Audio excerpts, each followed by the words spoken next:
संसद की सुरक्षा को लेकर के कई सवाल उठे। जब सवाल उठे तो सस्पेंस और भी ज्यादा गहराया। जहां सवाल उठे वहां सियासी बवाल हुआ।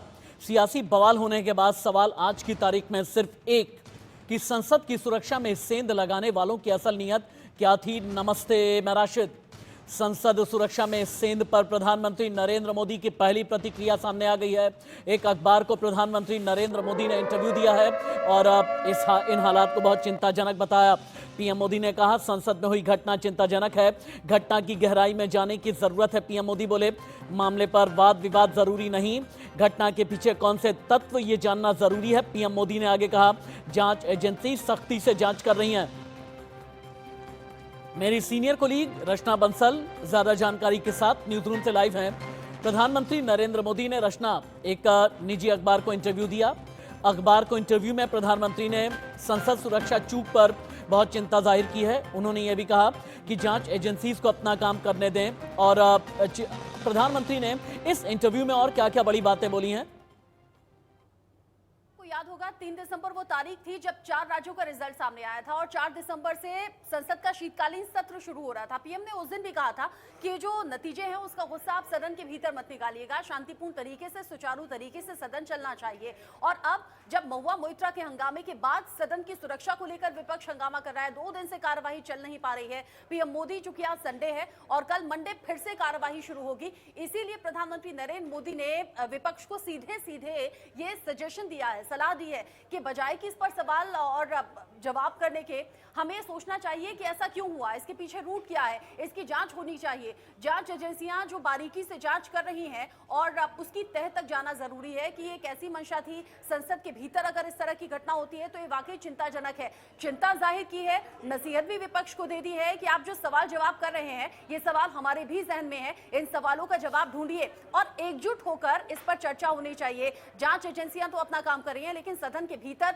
अगर यूं ही हंगामा चलता रहेगा, क्योंकि आशंका है कि कल मंडे जब सदन की कार्यवाही फिर से शुरू होगी तो हंगामा हो सकता है। प्रधानमंत्री जो कि दूरदर्शी सोच रखते हैं और प्रधानमंत्री नरेंद्र मोदी ने इस घटना पर भी विपक्ष के हाव भाव को जानकर पहले से ये नसीहत दे दी है कि भाई बेवजह का इसका मुद्दा मत बनाइएगा, बेवजह का हंगामा मत कीजिएगा। क्योंकि सदन के भीतर, वो भी उस दिन जब संसद हमले की बरसी थी, उस दिन सदन के भीतर, सदन के बाहर जो प्लानिंग थी, कलरफुल धुआं छोड़ा गया, साथ ही साथ संसद के बाहर खुद को आग लगाने की प्लानिंग सागर शर्मा की थी जो कि फेल हो गई। और आप सोचिए कि ललित झा जो कि अब अरेस्ट हो गया है सरेंडर करने के बाद, उसने 4 लोगों का मोबाइल लिया और मोबाइल जाकर जला दिया। यानी कि कुछ ऐसे सबूत थे जो कि नष्ट किए गए हैं और बहुत फुल प्रूफ प्लानिंग के साथ सदन के भीतर यह घटना घटी है। और सवाल बहुत से हैं।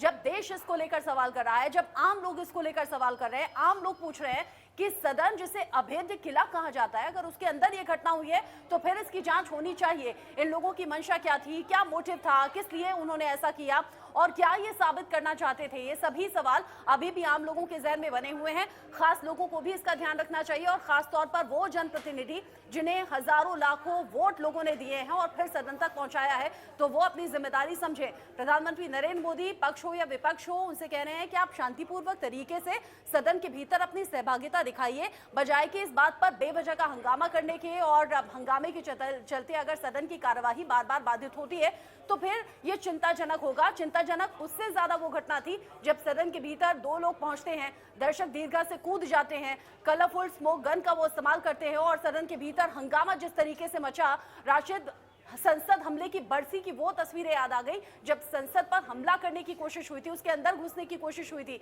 इसीलिए देश भी चाहता है कि ये जो लोग एक के बाद एक अरेस्ट हो रहे हैं, इस मामले से जुड़े हुए हैं, उनकी तह तक जाए जांच एजेंसियां और इनके मोटिव का पता लगाने की कोशिश की जाए। कई वाजिब सवाल और बुनियादी सवाल आप उठा रही हैं जिनके जवाब मिलने बेहद जरूरी हैं।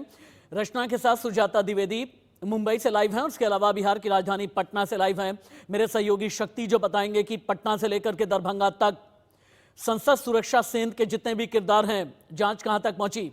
लेकिन इस बीच दिल्ली पुलिस के सूत्रों से बहुत बड़ी खबर मुझे मिल गई है। संसद सुरक्षा चूक मामले में बहुत बड़ी कामयाबी हाथ लगी है, एक मेजर ब्रेक थ्रू है। सभी आरोपियों के फोन के पार्ट्स जले हुए मिले हैं। फोन के पार्ट्स राजस्थान से बरामद किए गए। सभी आरोपियों के फोन ललित झा के पास में थे। अभी सूत्रों के हवाले से ये जानकारी मिल रही है। रचना, ये फोन पार्ट्स जो मिले हैं, इसके जरिए क्या मैं कह सकता हूं ये एक मेजर ब्रेक थ्रू है? बिल्कुल राशिद है, क्योंकि ललित झा ये वही शख्स था जो कि सदन के बाहर मौजूद था, जो अपने मोबाइल से इस पूरे वीडियो को बना रहा था। क्योंकि जैसे मैंने कहा कि 2 लोग सदन के अंदर थे, लेकिन 200 लोग सदन के बाहर थे, जो कि कलरफुल धुआं छोड़कर अपनी तरफ ध्यान खींचने की कोशिश कर रहे थे और नारेबाजी उनके जरिए हो रही थी। ये ललित झा वही शख्स था जिसने पूरी घटना का वीडियो बनाया और फिर इसे सोशल मीडिया पर वायरल कर दिया। एक स्क्रीनशॉट भी रचना में आई प्लीज होल्ड यू। जिस ललित झा की आप बात कर रही हैं, इंडिया न्यूज पर आया आरोपी ललित झा का परिवार। इंडिया न्यूज की टीम पहुंची ललित झा के घर पर। दरभंगा के बलरामपुर उदय गांव का रहने वाला है ललित झा, और ललित झा के परिवार से बात करके हमने जानने की कोशिश की कि किस तरह का शख्स है ललित। क्या ललित के परिवार वालों को, घर वालों को कभी ललित झा को लेकर के कोई शक पैदा हुआ? ललित का इससे पहले जो आखिरी कम्युनिकेशन था वो परिवार के साथ में क्या हुआ? इंडिया न्यूज पर ललित झा का परिवार लाइव एंड एक्सक्लूसिव।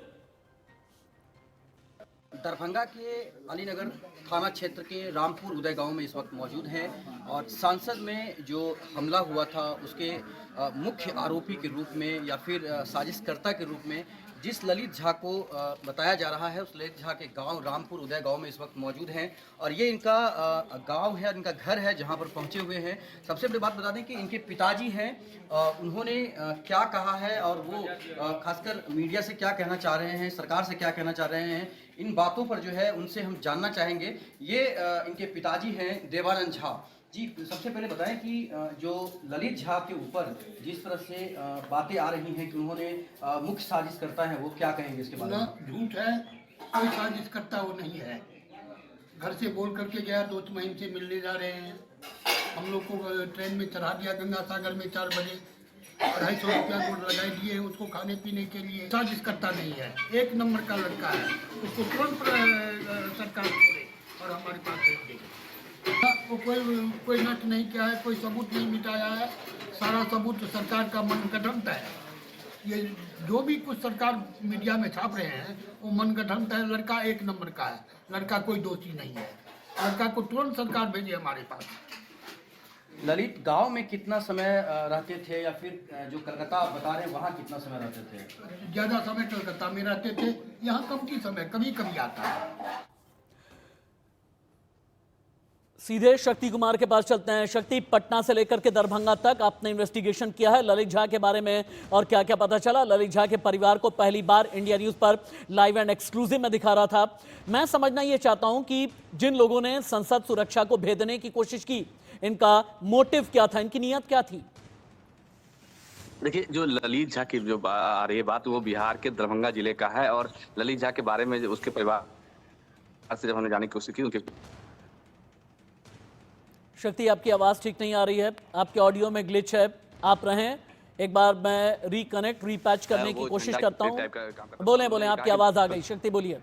जी, तो उन्होंने कहा कि जो ललित था शुरू से ही जो है झंडा तिरंगा वगैरह लेकर और तमाम चीजें जो होती थी, मतलब एक तरह कर सकते हैं कि अलग नेतागिरी टाइप का था और नेता। और इसके साथ ही उन्होंने ये भी कहा कि ललित झा जो है वो कुंवारा है, 3 भाइयों में वो बीच का भाई है और अभी भी शादी, जब भी उसके पिता ने शादी की बात की तो उसने ललित झा ने इनकार कर दिया और वो ट्यूशन और कोचिंग भी पढ़ाता था। लेकिन लगातार जो है उसके परिवार के लोग कह रहे हैं कि वो निर्दोष है, लेकिन इतनी बड़ी जो बड़ी बात है, देश के लोकतंत्र पर एक तरह से कहे कि सुरक्षा में सेंध की गई है। इसको लेकर अब ललित झा का पूरा परिवार जो है बचाव पक्ष में आ गया है और अगल बगल के लोग का भी कहना है कि ललित झा जो है अलग तरह, और बताया कि कई सालों से जो है वो अपने गांव में नहीं रह रहा था और 7वीं 8वीं पास करने के बाद गांव से उन्होंने शिक्षा अपनी की थी। उसके बाद कोलकाता चला गया था, वहीं पे जो है उसने अपनी पूरी पढ़ाई पूरी की थी और कलकत्ता में ही बहुत सालों से वो रह रहा था। सुजाता, दिल्ली में संसद सुरक्षा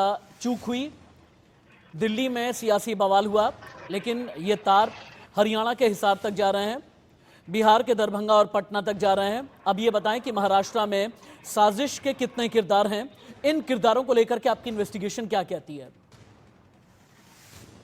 बिल्कुल, देखिए, जो ये संसद भवन में जो संसद हमले वाले बरसी वाले दिन जो ये पूरी घटना हुई है, इसके बाद से ही अब महाराष्ट्र में भी अगर देखें तो नागपुर में जो सेशन चल रहा है उसमें अब कहीं ना कहीं जो है सतर्कता महाराष्ट्र सरकार द्वारा लेती हुई नजर आ रही है, जहां पर किसी भी कहा जाए मीडिया प्रशासन को या फिर किसी भी प्रकार के किसी भी व्यक्ति को जो है सिर्फ एक पास इशू किया जा रहा है, उसके अलावा किसी को भी जो है नागपुर में विधान भवन में अंदर जाने से मनाही लगा दी गई है। इसी के अलावा जो सभी किरदार हैं सुजाता द्विवेदी, शक्ति कुमार, रचना बंसल, बहुत बहुत शुक्रिया, बहुत बहुत धन्यवाद। आगे भी पार्लियामेंट सिक्योरिटी ब्रीच यानी सुरक्षा में सेंध को लेकर के इन्वेस्टिगेशन ऑन रहेगी। 360 डिग्री इन्वेस्टिगेशन में आगे मेरे सहयोगी रिकनेक्ट होंगे और बताएंगे कि डेवलपमेंट क्या है।